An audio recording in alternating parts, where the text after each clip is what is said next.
Tonight we're going to move on to the next Parsha after Pinchas, which is Matot. And we're going to begin this evening's session with chapter 32,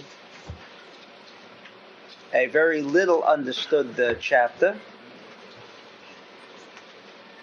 and yet for us today it has an important significance. While as you read this section by and within itself, it seems to have little reference or a little relationships to our lives today.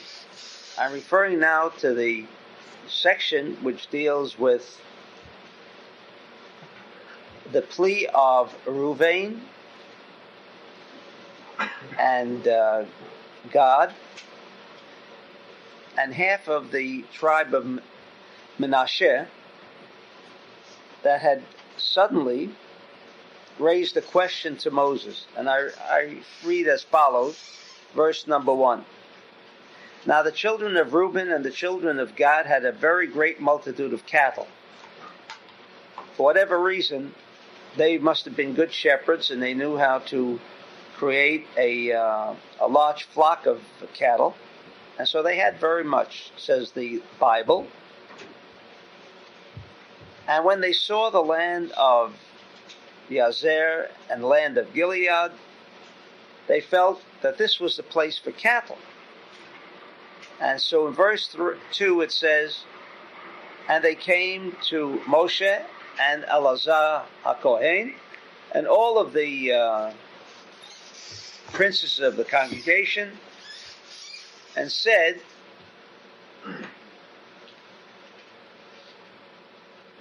this land is very good for us, meaning for the cattle. And in verse 5, they then plead, if we have found favor in thy sight, let this land be given unto thy servants for a possession. Bring us not over the Jordan. Now we're talking about the 12 tribes of Jacob, who were promised by Abraham that they would inherit the land of Israel.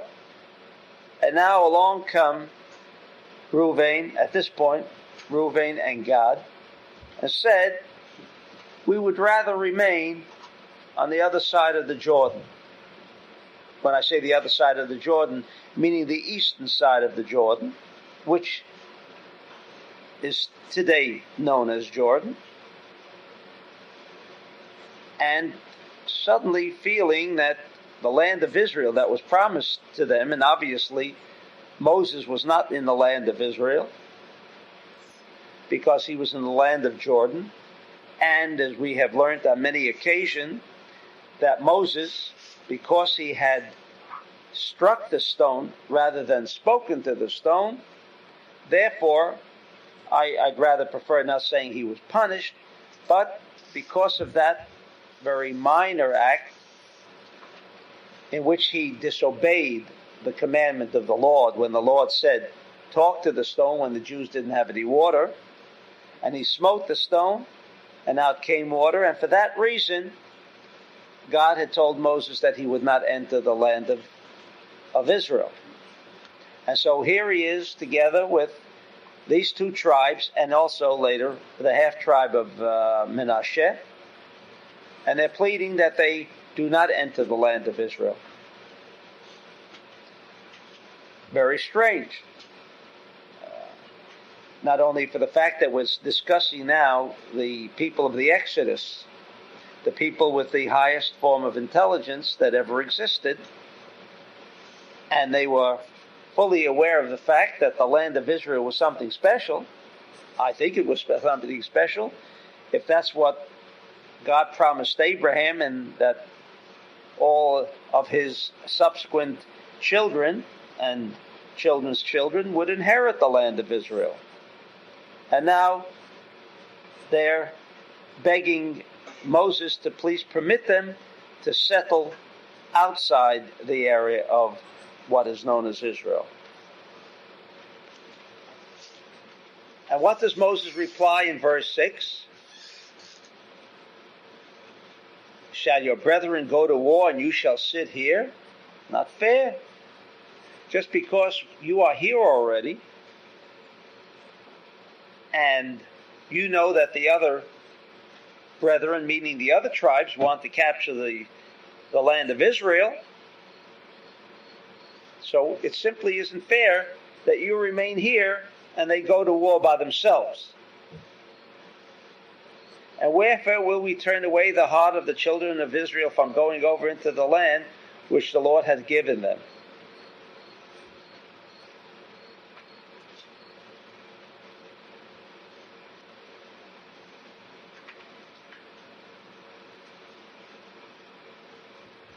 And then he goes on to a discourse of repeating that. You remember when they sent spies to the land of Israel, and they came back with the bad report, and all of you were told that you would never enter the land of Israel. I don't know why he's repeating this again to them. I mean, they're more than happy to remain right there on the other side of the Jordan. But before he responds, he first began off with a criticism. And then he says, you remember when your fathers went to explore and spy out the land?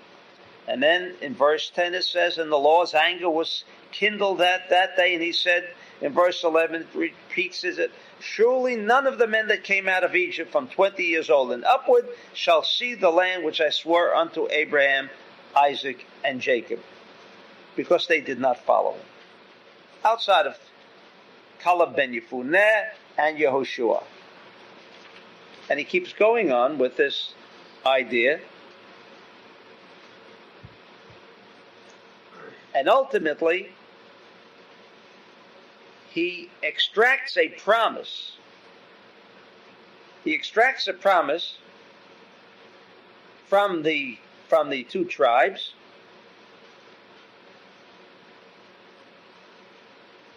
that they shall assist their brethren in verse 17, but we ourselves will be armed, ready to go before the children of Israel until we have brought them unto their place.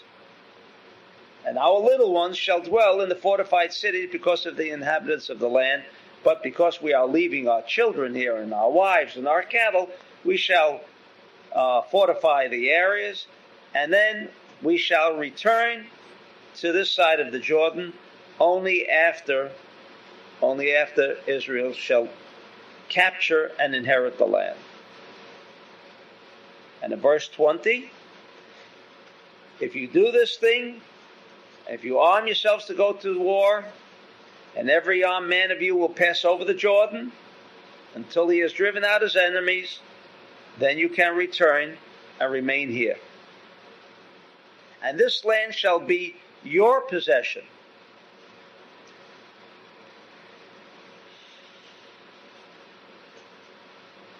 And this is a complete section of verse 32 in Numbers. And I don't want to go into the detail because we could probably spend another year, because there is so much that is so misunderstood, but that is unintelligible or incomprehensible. But in any event, we'll just dwell on this part. There's much repetition that keeps going on, and when you have a chance to review chapter 32 in Numbers.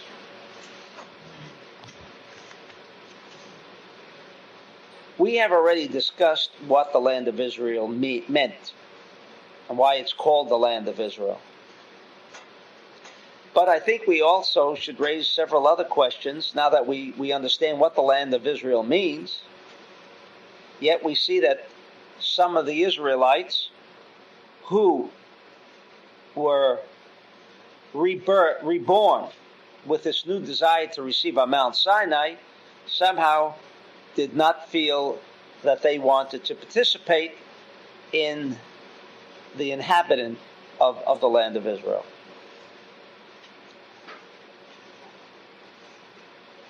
This land was promised back in chapter 12 to Abraham. That he told him that this land shall be your land. Now it was called, I should say, the land of Canaan. It had another name. And then after the Israelites settled in that land, it was then called the land of Israel. Are we to assume that the reason it was called Canaan and not some other name, or not the land of Israel, because the Israelites did not yet settle there? But Abraham, Isaac, and Jacob, who were promised this land, already had inherited that land. They lived there. In fact, I would like to quote an interesting commentary of Rashi, and we'll get back to Kabbalah, but nevertheless, Rashi quotes on many occasions the Zohar. But in chapter 12, verse 5, it says, and Abraham, well, at that time he wasn't called Abraham, Abram took his wife Sarah and Lot, his nephew, and all that they possessed, and they went to the land of Canaan, Vayavo Arza Canaan, and they came there. And in verse 6, it says that he came until Shechem, which is Nablus, and it says, V'haknani az ba'aretz, and the Canaanite was then in the land. So Rashi makes an observation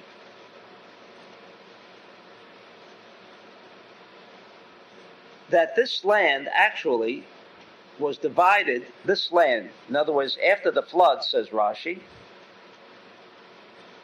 the portion of Israel, that we know is Israel, was divided by Noah to his 3 sons, but this portion was given to the son Shem. For those of you not familiar with the descendants of Shem, but that is the nation of Israel. Nation of Israel descended from Shem. And Noah, I guess through vision, understood that ultimately this land would belong to the children of Israel, and therefore he portioned out that this particular section for the children, for Shem. And then he says about the aspect Vaknani az ba'aretz, haya holeh v'koveshet eretz Yisrael mishazaru shel Shem. Along came this nation called Canaan, and they captured the land of Israel. And therefore, when Abraham visited that country, he came to the land of Israel, which was then known as Canaan.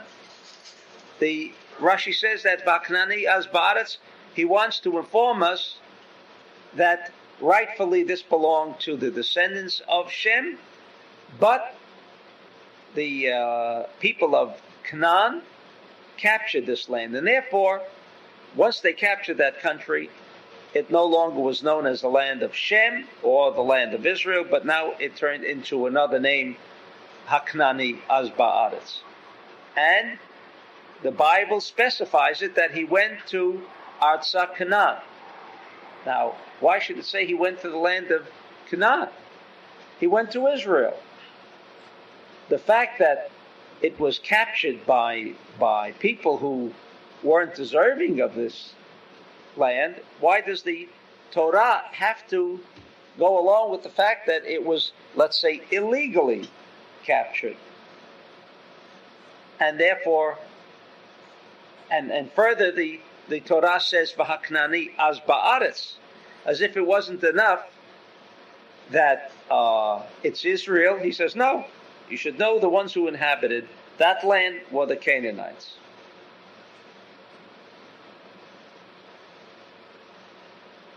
In addition, we want to raise another question.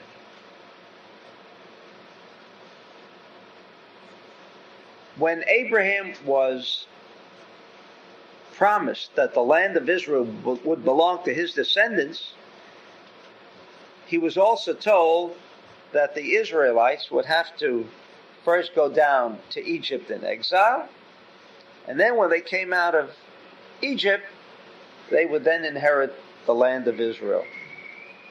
Now, what was the purpose of going through that kind of trip? If he promised them the land, why would he then have to say that they would have to be in exile, and after they came out of exile, then they are going to inherit the land? Let them inherit the land immediately. In fact, why send Jacob and his sons down to Egypt, which is the beginning of the book of Exodus, telling us a story? And in fact, that's why Joseph became second in command to Pharaoh, so that the Jews would come, because he is already there. But why did we need this? It would make a good movie, maybe. But I mean, the Bible wasn't written just for biblical movies, although despite the fact that they might be very interesting. But why all of this trip?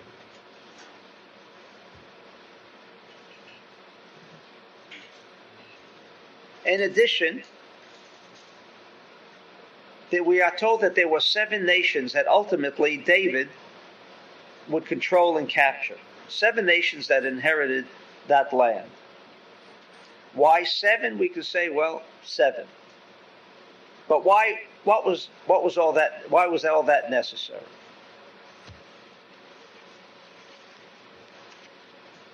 By going into the, in addition, just for your information, the Talmud says, in fact, that is a reason that is also by legend considered to be the reason for Chaim Vital, who produced the Kitvei Ari, went to Damascus, because it says that when the Messiah finally arrives, Jerusalem will be mitpashet until Damascus. In other words, the city called Jerusalem will extend up until Damascus. Up until Damascus. That means, and Damascus is on the other side of the Jordan.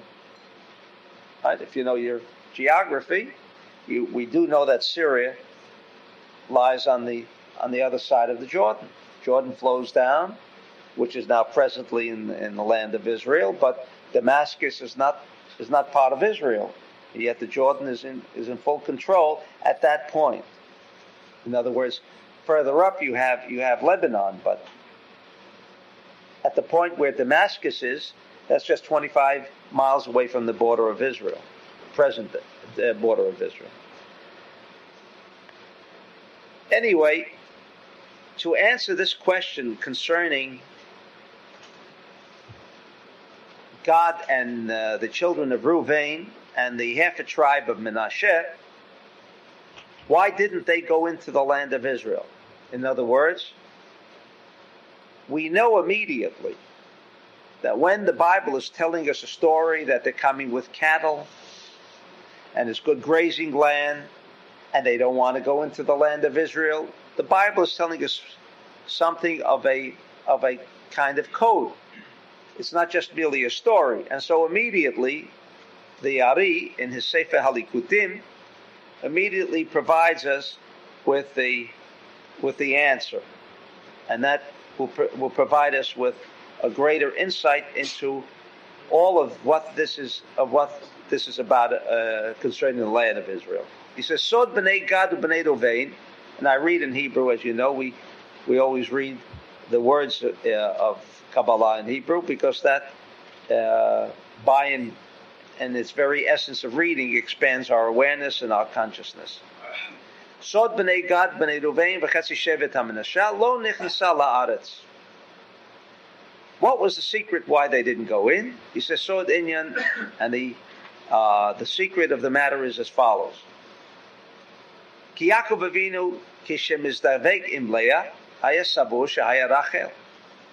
If you remember the story of the marriage of Jacob with Leah, for those of you who would like to refer back to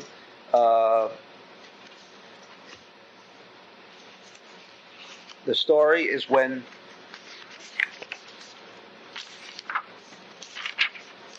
Jacob left, and that's in Genesis, left Israel. He ran away supposedly from Esau after he had taken away the first birthright blessing from Esau, and he ran away, and he ran to Laban, where he met Rachel and Leah, and that's in chapter 28, for those of you who would like to pursue it. And Jacob worked 7 years because he loved Rachel, and Laban figured he could get some more, extract more work out of him, fooled him, and gave him Leah instead. And but anyway, Jacob, when he was mizdavekim Leah, when he was celebrating his night, his marriage night, and we've already gone into the aspect of how come he didn't know it was not Rachel, all right? And many customs have arisen from that on the night of the wedding, the bridegroom should meet the bride again just before the wedding to be certain that there's been no exchange here. All of this originates from Jacob, and of course you have to understand we're talking about Jacob, who was a chariot, and while Rashi, who quotes the Midrash, says that how could Jacob have been fooled? But Jacob was a wise man, and he suspected that Laban would try some kind of a trick of this sort. Gave Rachel certain codes, and so the night of the wedding, he would present her with certain questions, and if she knew the answers, he then knew that it would be Rachel, right? But and then Laban said no to Rachel. No, he's going to marry Leah, because nobody's going to marry a younger daughter before the older daughter, and therefore Rachel gave away the secrets to Leah, and therefore Jacob didn't know that it was Rachel. We'll accept that this is on a very superficial level. This is what happened. But in any event, how this happened, it did happen. He married Leah, but he did think Rachel, but he was under the impression that it was Rachel. V'nishmato shel Ruvain hayta misod hadat. You remember who the firstborn was? Reuben, right? He was the firstborn. And because this was the firstborn, and without going in one of these days, one of these evenings, we shall discuss the aspect of firstborn, the pidyon rabben, and etc. But in any event, this was the firstborn. There is a particular power in the firstborn, and because Yaakov Shalomidat, it was without his knowing. So why, in other words, the story that we just read about Reuben coming to Moses and saying, don't want to go into Israel. The cattle, grazing of the cattle in the other side of Jordan is much better. We would, if we just simply were fundamentalists without looking for a deeper meaning of the Bible, we would just say that's what happened. But obviously we know that the Bible is a cosmic code, and when Reuben said he didn't want to go into Israel, it was not a decision because of his cattle that he wasn't entering the land of Israel, but because he couldn't get into the land of Israel. This was not the land that was reconcilable with Reuben at this point. And therefore, as we learned that the land of Israel, when they were all standing on Mount Sinai, there was a rebirth, and that the land of Israel is the energy center at that time, since it was not done with his knowing, and we'll get back to this, what it means, but in any event, we're getting the impression from the Ari that the reason that Reuben did not enter the land of Israel was not because he decided this was a good place for his cattle, but because the energy intelligence that came into Reuben, because of the situation of Yaakov thinking it was Rachel and not Leah, and because it was Leah, and because Reuben was born from that kind of zivug, that kind of intercourse situation, therefore he could not enter the land of Israel. We shall return to it, but this is the reason why Reuben did not enter, not because of the cattle. Then we might ask other questions. Why does the Torah have to give us the impression like it was purely an economic reason, rather than, how much does the Bible or Revelations, called Revelation on Mount Sinai, the more we're studying the Bible, the more we learn about Revelation, the more we learn how much concealed it is. Rather than not tell us, just tell us Reuben was not fit to enter the land of Israel. No, he's got to tell us he had it for an economic reason. It might have a good reason. I've been thinking now, it could be a joke, but it could be serious too. If Moses had a discussion with the Lord, I would say, forget those people down here at the Erev Rav that wanted to convert and become Jews, so they come to Israel. So maybe the Lord thought, if I'll give something that would be too good, are people going to read and say, okay, I want to become Jewish too? And not by choice, by reading. So therefore, if he sends something that is decoded by, and the first cover of it's kind of ugly and disgusting, nobody would want. We might say that. We could say that. But it seems that the cattle had something to do with it, right? He could have coded it many other ways. But in other words, they have a justification. They had a justification. But they didn't know that the land of Israel was the energy center of the world. That's why there was revelation on Mount Sinai. What was the reason why that revelation took place?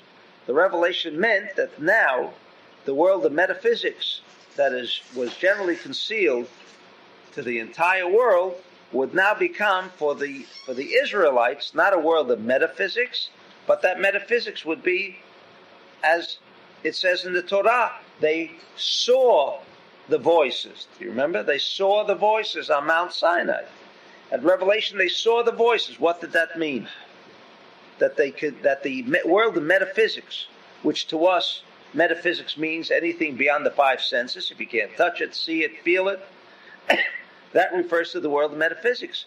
The Israelites on Mount Sinai at that time, for them, the world of metaphysics and the world of physics was one and the same. And because that happened to them, because of this transformation of the Israelite, he then realized that the place where he could draw directly the energy, the force of metaphysics, would be the land of Israel. So the Ari says they couldn't enter. Reuven could not enter. So just say he couldn't enter. Why the story of the cattle? As if there's an economic reason. All right? We'll come back to that.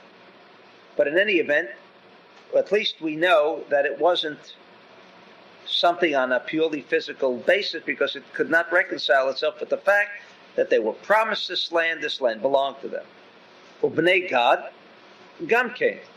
And the children of God also could not enter the land of Israel. Lefisha Gad haya Gam came below Dat Yaakov. It was also without his willingness. Dat means his consciousness. If you remember the story in Genesis 30,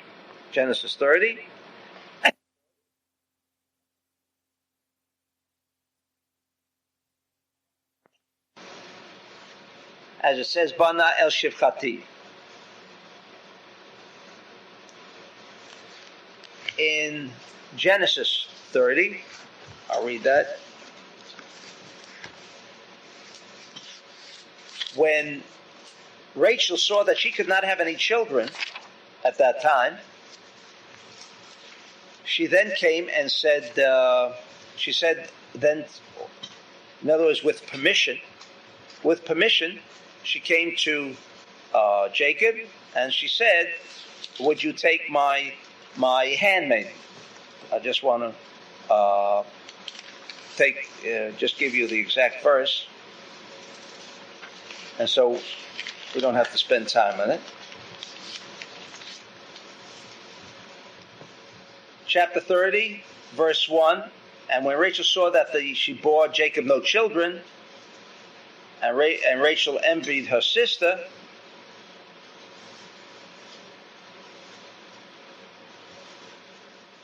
she said, "Vatomi hine amati vila ba eleh bateled al birkai v'bani gam anochi mimena." In other words, she asked Jacob for permission if she can give her handmaiden. So in other words, with that handmaiden, it was with permission, it was with da'at, and therefore everything was fine. However, Leah, kishinatna shivchata zil bal Yaakov, haya below the shut. She did not ask for permission. Again, there was no consciousness. And we have discussed on other occasions the importance of consciousness. We learned in so far as, for those of you who haven't taken the reincarnation course, the Bible calls Ruvain the Bchor, the firstborn, and also in Deuteronomy it calls Joseph the firstborn. And so the Zohar and the Ari raised the question, how could there be two firstborns of Jacob? Either or. And the answer is that because Jacob had his consciousness, his thought, energy, intelligence, that he was having intercourse with Rachel and not Leah, therefore his internal energy force that became manifested by his sperm remained in animated suspension.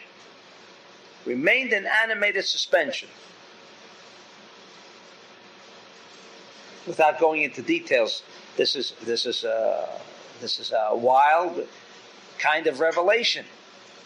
And therefore, when did it become manifest? It became manifest when he had intercourse and bore Joseph. And therefore, Joseph is the rightful firstborn. Well, how could this be? He had intercourse with Leah, and yet his consciousness could remain in an animated suspension. And the answer is, as for those of you who have taken this course in reincarnation, that the power that becomes manifest, the thought consciousness that becomes manifest during intercourse, and a child is conceived of that intercourse. In other words, the importance of what thoughts are at the time of conception. The importance and the significance and the influence of thinking, because throughout Rabbi Isaac Luria's Gates of Reincarnation, and from a very practical experience, whenever I have encountered parents with children, you could almost relate the problem of the child to the night these parents had intercourse and conceived that particular child.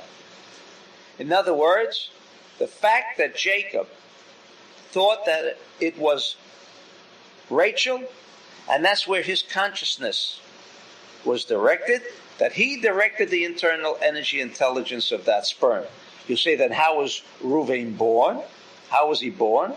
That physical aspect did become manifest, but the internal energy intelligence did not become manifest. And therefore, when the Ari says that he was born beli da'at, now you know what it means. He was born without that. In other words, he had he had been created with a particular body that could handle Bechor, that could handle the power of the firstborn, but the power of the firstborn was lacking. The power of the firstborn was not there. That remained in animated suspension and was subsequently passed on to whom? To Joseph. Now remember this, it's very important for how we understand the half a tribe of Menashe. It's mind-boggling the way the Ari will answer for us. Why only half the tribe of Menashe? You mean only half that tribe were economists and could understand financial matters? If we said the entire Reuben and Gad, okay, they were money-crazed people maybe, right? And they felt their fortune rested with the land in Jordan. Menashe, it says in the Torah, only half the tribe. What do you mean half the tribe? Which half? You mean those who were economists decided yes to remain in Jordan and those not? Why half?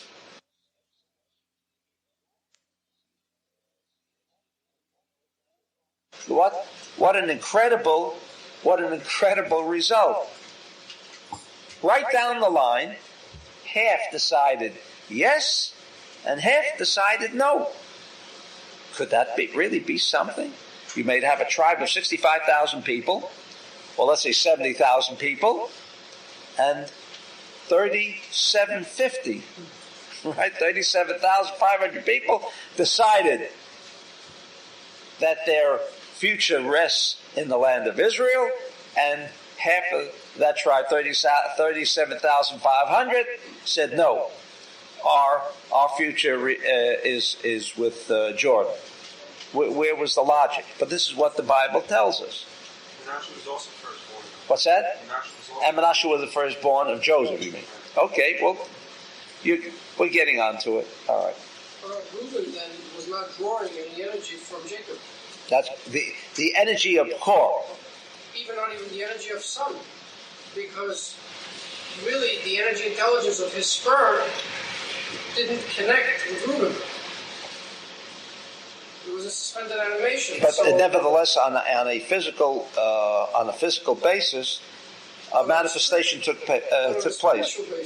That's what I said. The internal energy, thought, intelligence of Jacob did not become manifest within Reuben. So for somebody like him, did the precept of honoring your father still take hold? Yes. Okay, so we have to get into another lecture of reincarnation, but let me just give you the answer. The answer is yes. In other words, he still was drawing from That's right.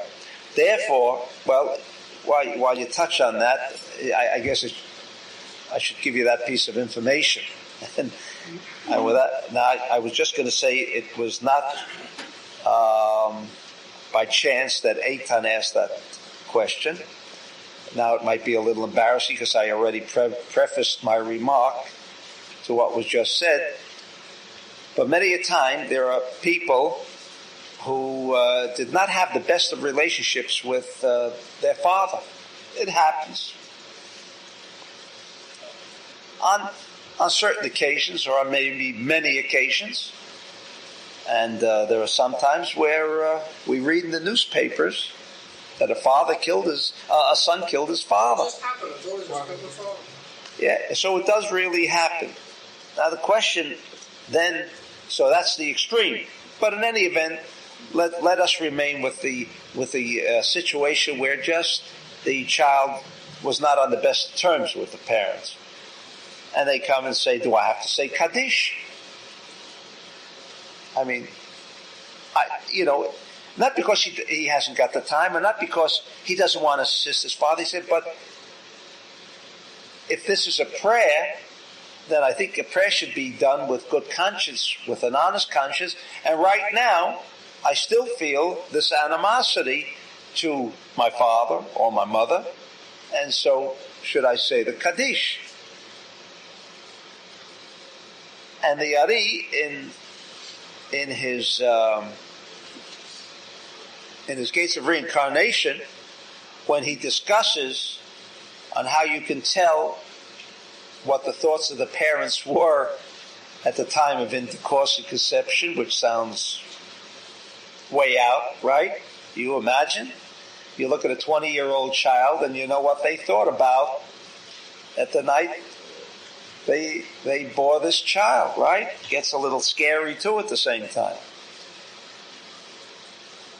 And the Ari says that there are times when it's obvious that the parents were not with good intentions having this intercourse situation.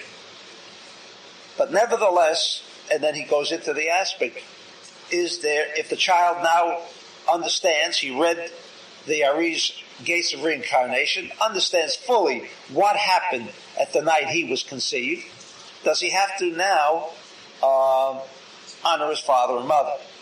And the answer was yes, because while the spiritual aspect of the sperm, obviously spiritual meaning all of the good attributes, the beneficial attributes that are also contained in that sperm, obviously did not transfer to the child because they were both conspiring to rob a bank. Is it conceivable that they could be thinking about things of that nature, or something even more dramatic, something even more disastrous, and yet still having the pleasure of intercourse? No contradiction. And from that kind of mental consciousness was conceived this kind of a child. And he knows it, right? But the Ari says, but this child is now alive, was born for a purpose of tikkun, and had this man and woman not conceived the physical body of this child, the soul of this child then would not have the place by which it could achieve its tikkun. And so, despite whatever else it could not get from its mother and father, that child, nevertheless, the one important aspect, that is, of having a place where it can rest, and maybe that's what this particular child needed at that moment, because maybe he himself in a prior incarnation wasn't of the most righteous people at that, living in that age, and therefore he had to come back into this kind of situation and condition. Therefore, that situation, the body aspect, the body which would now incorporate that kind of soul, was created by virtue of these two people. And therefore he would forever have to honor his mother and father. So that answers your question. But nevertheless, because Jacob did not have dot, he was unaware of it, therefore that aspect of the consciousness of Jacob did not become manifest, and therefore Reuven was dealing with cattle. And we shall shortly understand why cattle. Maybe he had a good hosiery line. Maybe he had a good, dress line, or gloves, whatever, Jack. What else? Huh? Textiles. All right, that's it, yeah. But why cattle? Or neckties? I don't want to leave neckties. You can all put in a plug for your product. There's a question. What? Jack. Yeah, I figured it was Jack's turn. How can you not know who he was having intercourse with after the wedding? Right. Right. It was too late. But I think Jack is asking. Before. Well, after the wedding, it's too late. He already did. Oh, you mean after the wedding? How come he didn't know? Oh, then he found out. It was too late. But it was too late already. So why did he have Jacob, intercourse? what? So why did Oh no! As he was about to have intercourse is when he was querying for the codes. You mean why didn't he take a good look at her? It was dark. This is all. Again, I'm repeating Medrash and I'm repeating Rashi and so forth. But I know you're asking me for something more than It was that. dark for Jacob. What's that? It was dark for Jacob. Right, Jacob couldn't see the chariot, right? The man who metaphysics and physics were one and the same thing, but he couldn't see in a dark room. The face. Right. Actually, the Sephardic sits there and are warning every group. When he gets married, they call him la la la la la la la. Yes. They all shout like la la la. Is that what they do that? Yes. Beautiful. Remember. It's not Rachel. Oh, really? Yeah, so they're warning him to be careful who is he getting married with. Or they're even telling him it's Leah, or they're warning him. I understood. They were telling him this is the wrong one. Really? Really? Is that where it originated? That's beautiful. That's beautiful. Right. Beautiful. Right. Abi, did you know that's where it came from? Oh, David told you. Yeah, but I'm not so sure. He's not the smart. Muslims do it, and the That doesn't mean anything. Right? Right? Even the Muslims. Right. Well, I also heard that the reason for that is to remove the immersion. I know we've just made a couple of statements which arouse a little excitement one at a time. Go ahead. I also heard they did that because to remove the evil spirits. Who said that? Oh, Muslim, I think. oh, I see what you mean. So All I don't right. know which is true. But anyway, that's beautiful. That's beautiful. All right. And in any event, Jack's questions still remain. I mean, how come he didn't know, right? We're talking about Jake. All right, but that's not what we want to discuss. Everyone attests to the fact that that he did not know, and therefore was shalom da'at, and therefore his da'at, and we know the consciousness, incidentally, again, I don't want to dwell on the subject of conception, but nevertheless, where does we assume that every sperm has a consciousness buy-in within itself. The answer is that it obviously, and even physicists today think they have a term for it, transspermia. See, it comes from outer space somewhere. Yeah, transspermia, a new word, right? It helps them along by giving an answer to what we don't understand anyway. So now we have a word that says now we understand, right? It comes from nowhere, now it's all clear. Right? Very scientific. Isn't it? Right? The word. I mean, that itself requires a lot of doubt, a lot of intelligence. But in any event, we know that the sperm, which is in a potential state, the potential physical state, does not receive, or shall I say, is not activated until the point of da'at, until that person becomes conscious of the fact that he wants to, or that he is having or an ejaculation, meaning, or that he's at the time having intercourse, and therefore that da'at is what initiates the internal energy, thought, intelligence of the sperm. This is what the Zohar says. All right? Just not to leave Jack's question aside, how come Jacob did not know? My name's Jacob, too. It was not the first time with him. It was not the only time. What? Jacob also a few times it was taken away from him with Yosef. That's right. That's the answer. That's the answer. The same way as we can raise the question of when Joseph was sold as a slave, how come Jacob didn't know? We're talking about the chariot. The man who could see time, space, and motion, past, present, and future, as all in one. There was no such thing as time, space, and motion. In other words, wherever Joseph was, he was. Nothing could escape. The only time someone can hide from you is because you are within the confines of the limitation called time, space, and motion. So someone hides in another room, and time, space, and motion is a credible limitation for the individual, and therefore he doesn't know of the existence. But Jacob, being in that kind of realm of beyond time, space, and motion, how come he didn't know? And the answer is, at that particular time, in time, his consciousness, which was above time, space, and motion, was removed. He was removed. That consciousness was taken away from him. during that period in time. That evening, what's that? His ability to see him was removed. That's correct. And her too. That's right. For the purpose of free will. That's right. Because certainly, that's how that would answer many a time the Kabbalists of past. I don't know if they had the stock market during the time of the Ari. I don't think so.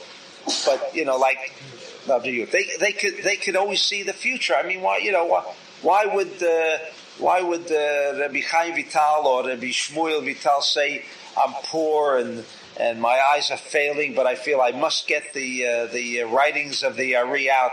I mean, what's the matter? He couldn't with his vision manipulate a couple of deals and make a small fortune in no time, right? Why did they all have? The Ari was rich. Maybe he knew how to do it, but usually all Kabbalists could really do that. So why didn't they get rich? Why did Chaim Vital at the end have to say I'm poor, and he even says being poor is one of the worst curses. I mean, so he couldn't get rich. The answer is because under certain conditions, certain things must occur. Now, if Chaim Vital and Shmuel Vital were not in that condition of being poor, the Kitvei Ari could never have appeared in the form it appeared.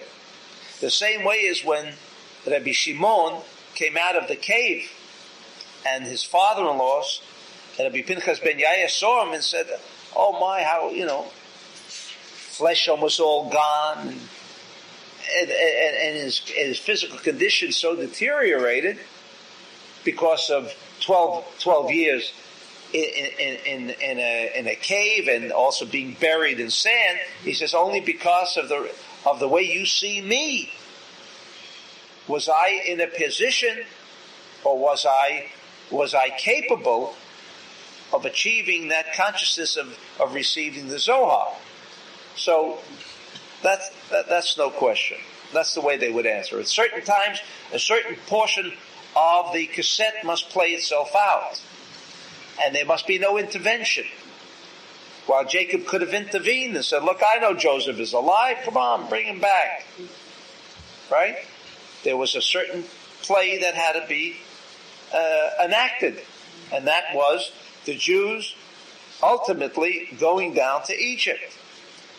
And that's when Jacob understood it, because when he found out that Joseph was alive, why did he tell Joseph to come back? Come on, we got to be in Israel.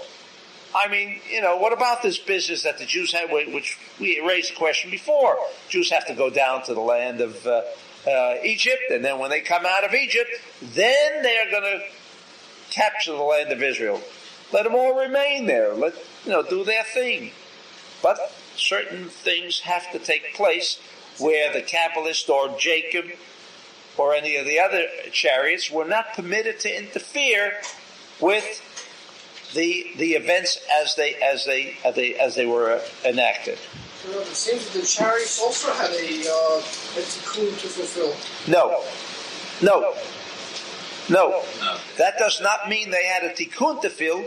They were just part of this motion picture that was being enacted, and they were part of it, and they had their place. But when their position could interfere with the rest of the cosmic event that was unfolding, then they would have to be placed into that position where they would not interfere. So they could not see or anything. Well, that's what I mean, where they wouldn't interfere, meaning they could not see the events from beginning to end, as they normally could. All right? So seems like their free will therefore taken away from them? It's not a question of free will.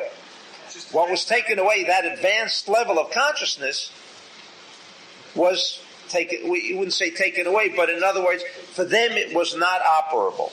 It was, again, placed in an animated suspension state where they could not make use of it. When it's taken away, then they do have free will. Because when they therefore, I said they had no tikkun, so there was not really anything else that... No, but in other words, when they have the foresight, there's no free will. When they have that kind of consciousness, there is absolutely no fear. That's right. Totally remote. Then they have free will to play with. Even then, for them in particular, there was no. Who caused the blindness? What's that? Where did the blindness come from? Who caused it? Who? No, this was part of the cosmic event, the cosmic unfolding of a picture, of a series of events that Jacob, seeing Joseph alive, would interfere with the events that had to unfold. It seems like it's always at the level of ZMP. Always. Those were revelations taking place at the point. Well, let's not say Zerampin. Let's say any level that is above the low level of where most people are found. Even Pharaoh. Pharaoh was not a low level of consciousness. Pharaoh could reach up and knew all of Elohim, right? Knew all of it. The only thing he could not connect with was the Tetragrammaton. Therefore, with this power of Pharaoh, he controlled the entire world at that time. So I just didn't want to say Zeir Anpin because the reason why I say Zeir Anpin because Zeir Anpin has the lack of light. It's always pinpoint. If you will see it in the point of view of light, it's always reaching a point of V where there's a minimum amount of light, and only then there's the revelation of the point of Hosea Malchut. And it seems like in every point that we're mentioning, you always say we should be in two places at the same time, which is all beautiful, but it always really ends up to be at the point of only one point, the one place at the same time. In other words, Am Yisrael ended up in Galut, and that was a point of lack, because they had to go through there to experience the lack, and then only they would be worthy to go to Israel. And in every situation where we mention but I think, I mean, I maybe understand what you're trying to say. I'm not sure everyone else knows what you're saying. All right, I'm trying to. I can read into your words maybe, and you would be correct. But when I say something, I heard it was written, "Yaakov ve'en le'inachem." You understand? After Joseph was taken, "Me'en le'inachem." He didn't. You understand me? And this means that somewhere he knew that he didn't die, because when someone is dead, you reconcile after some time. Oh no, that it does not have to be. There's something else that is said about that. But the fact on that level, there are certain people that never recover from a loss. Oh, that would not be a proper statement. I mean, others would say it's not correct, and because they know of somebody who never recovered, and therefore, this is not what we want to teach here, right? What is said here, tomorrow I have no fears when the Ari says what he said, that tomorrow someone isn't coming around and say, but I know of a situation that exactly contradicts. So we'll try to keep to the Ari, and on a very simple level.